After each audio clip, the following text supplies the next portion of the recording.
Hello there friends and welcome for today's Rogue Trader Warhammer guide. We have at long last a build for Yrliet the Elven Outcast, and we'll be going all out as a ranged sniper assassin for those tasty one-shots capable of up to hundreds worth of damage, each with not only 100% critical chance but also the maximum to hit chance, even against high dodge enemies, as to easily dispatch even the toughest of enemies first, to generate loads of momentum for more and more heroic actions, which allows Yrliet to then spam her attacks to the max, capable of hitting multiple enemies per turn, and of course one-shotting almost them all. As a matter of fact, the higher the enemy's hit points, the more damage you deal through Assassin, perfect for unfair mode. So without further ado, let us get into our Yrliet ranged assassin build.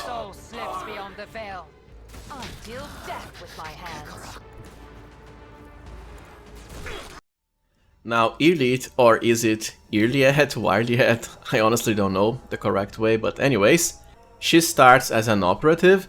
Sadly, you can't really respec any of her initial 15 levels by default, but the saving grace is most of her talent picks are quite good. As an operative, she can deal much higher damage to enemies by triggering exploit stacks, and her talents just further cement that. For example, Sharpshooter, Ballistics Calculation, and Laser Weapon Expert, as all the best sniper rifles are laser weapons. Sadly, she's lacking Tide of Excellence, which is an amazing damage boost, and also Uncanny Sight for more exploit generation, but if you are respeccing her with a mod, I'd be sure to get these talents. The same for the Tactical Knowledge power, or you can just wait until level 36 as Exemplar to get them, but that's way later. Now for her second archetype, you have two main options, either Assassin or Bounty Hunter. Bounty Hunter is as always very solid and quite good, especially because of, well, the Claim the Bounty extra attack, and most importantly the Heightened Concentration talent, which allows Yrliet to, well, pretty much bypass the armor of all enemies after what, 3 or 4 hits or so. It's just that I already have my Argenta build as a Bounty Hunter sniper, so for now I want something different and we'll be going with Assassin. Assassin excels at amazing damage, further boosted by the fact Yrliet is an operative. Its main mechanic is called Opening. By default you'll generate a few at the start of Yrliet's true first turn, and it's essentially these little red targeting icons you see surrounding the enemy. So long as you hit the opening from the same side, so if it's in front of the enemy you have to be in front of them, your attack will deal plus 10% of the enemy's max hit points worth of damage, which of course is amazing for unfair and bosses who all have very high amount of hit points, 1000 plus even. Their second most important feature is called Lethality, which is either your dodge score, Yrliet also excels at that, or dodge reduction. The higher between these two is what will count. For Yrliet, it's always going to be her dodge. Even at the start, she already comes with higher than 100%. Speaking about lethality, for our first ability at level 17, be sure to rush for Killing Edge, one of the ultimate assassin abilities. You'll grant the enemy a plus 40% dodge, which does make them harder to hit, but for this build it doesn't matter because you always have the maximum hit chance anyways, after being buffed by an officer like Cassia of course. If the attack hits, you'll deal an amazing amount of extra damage, equal to lethality divided by 7, and if it hits an opening, the damage will be further increased by lethality percentage, which once again is easily higher than 100. Just note that this is not an extra attack, it does cost your normal attack. However, when under Officer's Finest Hour heroic action, well, your Yrliet will be able to spam Killing Edge on pretty much all the enemies, which is the best way to play as an assassin, because you want the highest damage possible, even if you aren't hitting openings. For the first assassin talent, my preferred pick is Deadly Calculation, as this will pretty much enhance all of your damage, regardless of assassin openings or not. For every 10 damage you deal, the enemy will then suffer an extra +1 direct damage, which cannot be reduced by anything. Considering you excel at dealing loads of damage, well, this will always translate into at the very least 10 to 20 even higher damage. The more damage, the more direct damage from this. Level 19 means your heroic action called Dispatch. It's just a single attack, but it can be quite good because it's a huge increase to damage. It's especially useful to finish bosses off after you do enough damage with Killing Edge, because the more health the enemy is missing, the higher the damage boost from this. Level 20 means plus 1 AP, great because you have a lot of skills you want to use as Yrliet. And for the stat increases, agility is definitely the way to go. It not only increases your initiative, very important for a sniper because you want to handle enemies before they can act, but also your dodge. And once again, the higher your dodge, well, the higher your lethality and the higher your damage. For another assassin talent at 21, my preferred pick is Lethality Heightens. This will keep increasing your lethality by stacking amounts whenever you deal 5 or more points of direct damage, which of course has amazing synergy with the deadly calculation talent we just picked. Through this, you can easily hit higher than even 400 lethality, and well, the bigger the amount, the more damage you're dealing, including more direct damage. Then more agility. And for skills, ideally you want to focus on Lore Xenos. It's not only thematic for her because she is an elf, and there's a lot of Lore Xenos checks starting from Act 3. Some traps can only be disarmed through Lore Xenos even instead of the classic Demolition, so it helps to max it out with one character. For the second assassin power, Death Whisper is the way to go as it is essentially a free attack. It costs 0 AP and can still be used together with your normal attack. However, the damage will be reduced to only 25%. But considering how high you can stack your lethality and other damage modifiers, well, you can use it to finish an enemy off or even kill weaker targets. It will even make enemies that survive bleed once their turn comes, based on your lethality. For level 23, Outsmart is the way to go. Whenever you hit an enemy without triggering an opening, you'll get a very nice amount of dodge percentage, which of course increases your lethality and damage. Then more agility, and for a generic talent you have two options now. It Will Not Die, which will of course highly increase Yrliet's hit points, and can help her survive enemy hits, especially for unfair. Or Drukhari Weapon Proficiency. This can help a lot in Act 3, because it takes a long time before you get your normal gear and the Eldari weapons. On the other hand, a lot of Drukhari weapons will start dropping, including rifles. And it makes Yrliet more versatile because some gear is Drukhari only, which is why I'm picking this. Then I'd start picking the talents that have direct synergy with the opening mechanic. The main reason I'm delaying them for now is, well, most of the times there won't be any opening on the enemy, or they'll be at a side where you can't really attack them from, so I find it best to focus on the more generic talents first that always work. But Perfect Opening can be quite good, as it will further increase the damage you deal based on the enemy's hit points whenever you target an opening. Since you have 100% plus lethality by default, well, it will always work. But you can also pick Professional Acumen instead, which makes it so that the first assassin ability you use costs 0 AP only. Great for the main ability that creates an opening on the enemy. It's just that as far as I've tested, this doesn't seem to work with extra turns, which is why I find it a bit disappointing. So either Perfect Opening or Professional Acumen. Then more agility, and more Lore Xenos. For level 27 and our Dispatch upgrade, go with the second one, as it will increase the damage the enemies receive based on how much hit points they are missing, well, by a massive amount. Once again, amazing for bosses. Then I definitely go for It Will Not Die, for more hit points. But you can also grant her a +5 agility now if you prefer. For another talent, Mortally Effective, so that whenever you hit an enemy with an attack that has 100% lethality or higher, always, you'll regain the AP spent on the attack, but it's only once per turn. And yes, you can pick this earlier if you prefer. It's just that once again, as far as I've tested, it was not working for extra turns, just like Professional Acumen, another viable option. Once you max agility as assassin, start increasing your ballistic skill instead, for higher to hit and critical chance.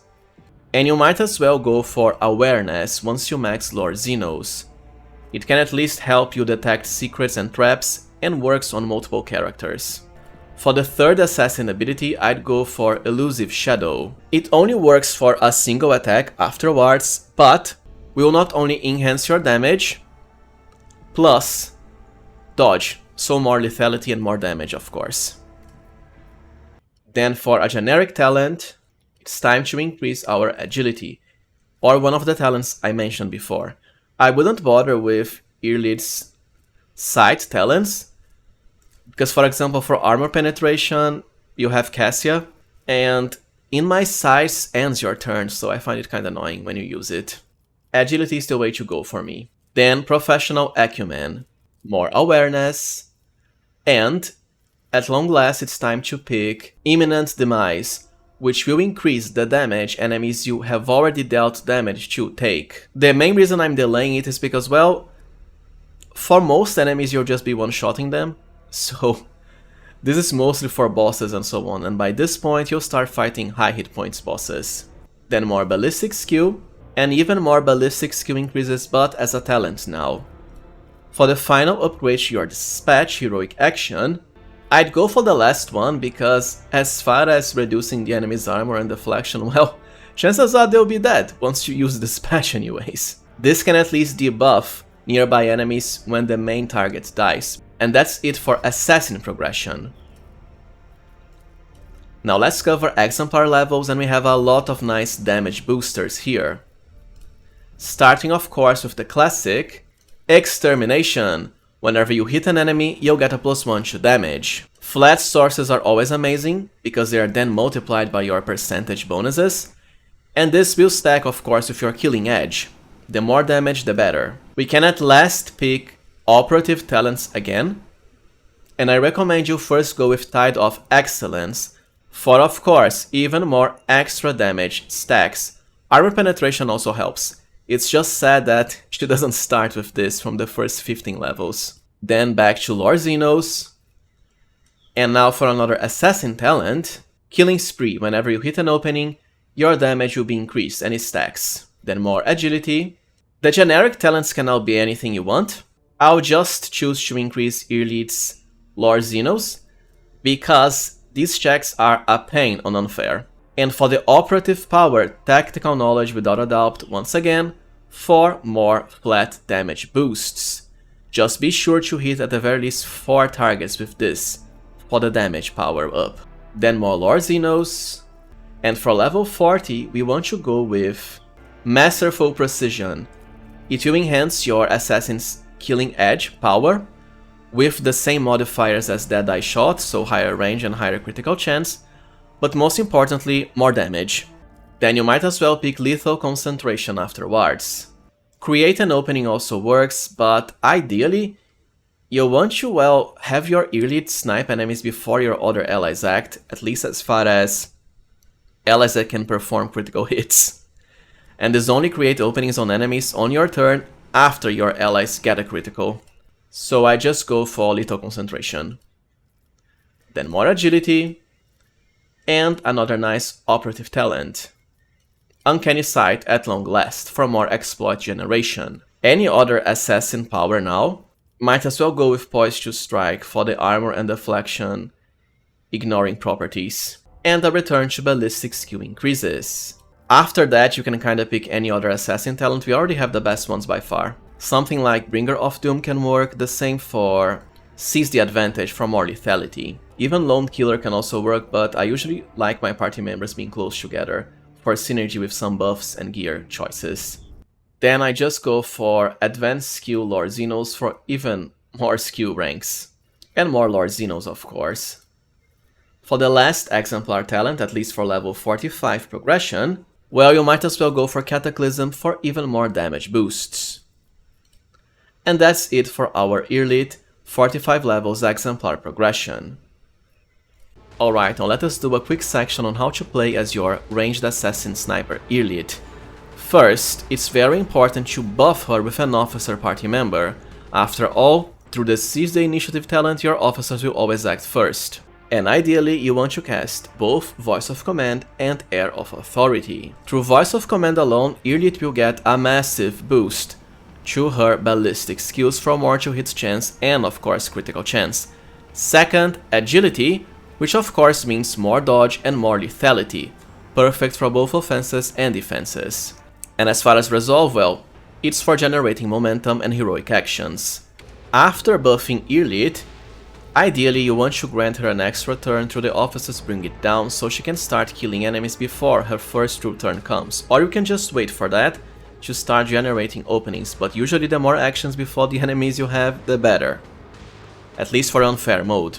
It's very easy to grant her extra turns if you have my Cassia build, because, well, as Grand Strategist, she will always act first before the enemies. And you can also get started into debuffing them, such as Point of Curiosity with a Castigating Staff, and most importantly Waking Nightmare, to highly reduce their hit points by virtue of the toughness drain, which makes it even easier for Yrliet to one-shot them, of course.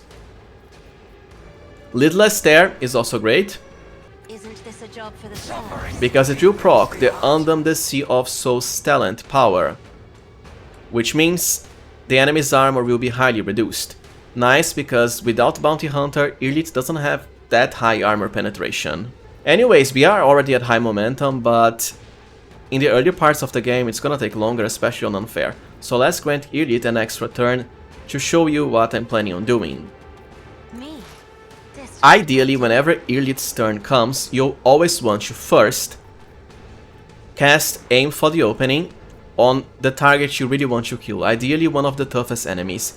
It can be a boss, but depending on how powerful the boss is, chances are you won't one-shot it, and outside of being buffed by an ally's heroic action, you only have one attack, or 2 points from an extra turn. So I'd rather something more manageable we are sure to one-shot, especially high-tier enemies. Enemies with around 400 to 500 hit points are usually game, like the Flickering Dancer here. It's tier 4, so let's create the opening. It will always be created in the same direction Yrliet is facing, which means you'll always trigger it by attacking. And after that, you'll want to use your Killing Edge power, always, because this is where the biggest assassin damage is, especially when you target an opening, so let's do that. I am not yours. And there we go, 700 damage. Because of the high enemy tier, chances are this will max your momentum out, or whenever you kill the second target. In this turn, even if it's an extra turn, you can still use Death Whisper to kill another target, like this enemy here with low hit points remaining. I understand. I deal death with my hands. And because you can over-penetrate, especially with the Eye of Hackathon rifle, you even hit whatever's nearby, like the boss here who is almost dead. Once you pass, the turn will swap back to Cassia, assuming she used Bring It Down or whatever other officer you had.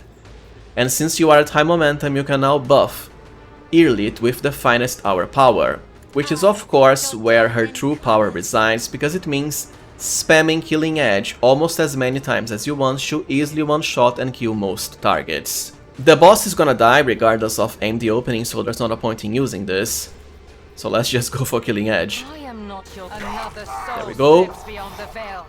And after that, it's just, well, either spamming Killing Edge on every single remaining target. It is that simple. You can also go for the Dispatch heroic action if you prefer, With your blood in the name of Cain, especially to free some momentum, so you keep generating more as you attack and kill more enemies, of course. It's a lot of momentum you'll be generating when buffed. Something fun you can do is cast Analyze Enemies if you have enough AP for that, especially on the toughest target, so that they'll receive more exploit stacks, which of course means more damage and more of a chance of one-shotting them. You can even use Elusive Shadow as a pre-buff for more damage, of course, and well, like I said, it's the same, just Killing Edge spammage for loads and loads and loads of damage. And that's it. beyond the veil. Now let us cover gear for our ranged assassin Yrliet, starting with Chapter 2 choices, as this is when you get to recruit her. Sadly, I think it's an oversight, but if you've played through most of the game, then you probably know that there aren't that many gear for elves. Weapons-wise, they can equip almost everything, but for the rest, not really. As you can see here, all the gear outlining red is because they can't equip it. So they are cut out of a lot of nice gear.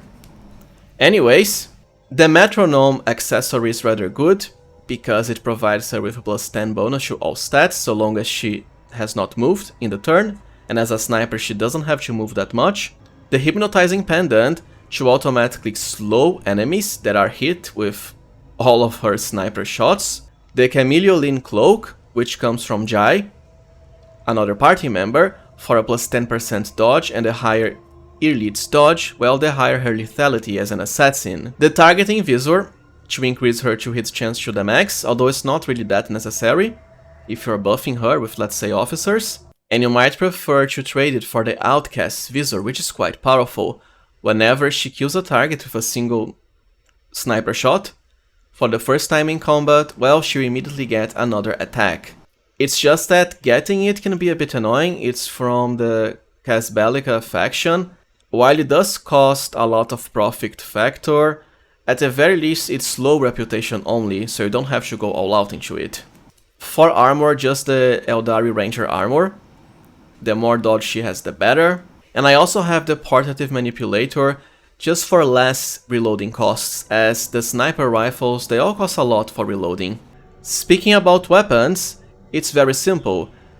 Yrliet excels at sniper rifles, of course, and thankfully, you have access to the Wondrous Portent laser sniper rifle even as early as you recruit her, as this comes from while recruiting Jai and talking with her on the ship. The damage is a nice enough upgrade over the long laser sniper rifle from Act 1. Sadly, it can only perform dead-eye shots by default, and they actually cost 2 AP instead of 1, otherwise it would be quite OP. But anyways, whenever you score a critical hit with a single shot attack, you'll get an additional attack, quite powerful. As this can actually stack multiple times, but of course you'll still be limited by how many action points you have. And you can still use your assassin abilities like Killing Edge, which cost less AP than Dead-Eye Shot if you want. As far as Act 3 and 4 choices, the main difference is first, a huge weapon upgrade, the Eye of Hackathon, which is gifted to you at the end of Chapter 2. It actually lets you move and keep on attacking, which is amazing for a sniper, and even provides more attacks if you hit 3 or more targets at once. Great because the rifle already has 100% extra over-penetration by default. So good it will last you through the entirety of Act 3 and 4. For a burst weapon, however, you might as well go for the Deadshot Splinter Rifle, if you give Yrliet Drukhari weapon proficiency. For armors, we have the Ranger Armor, which boasts a nice enough amount of base armor percentage, and also a nice boost to your dodge against non-Eldari enemies, which are most of them. Of course, the higher your dodge, the better your lethality.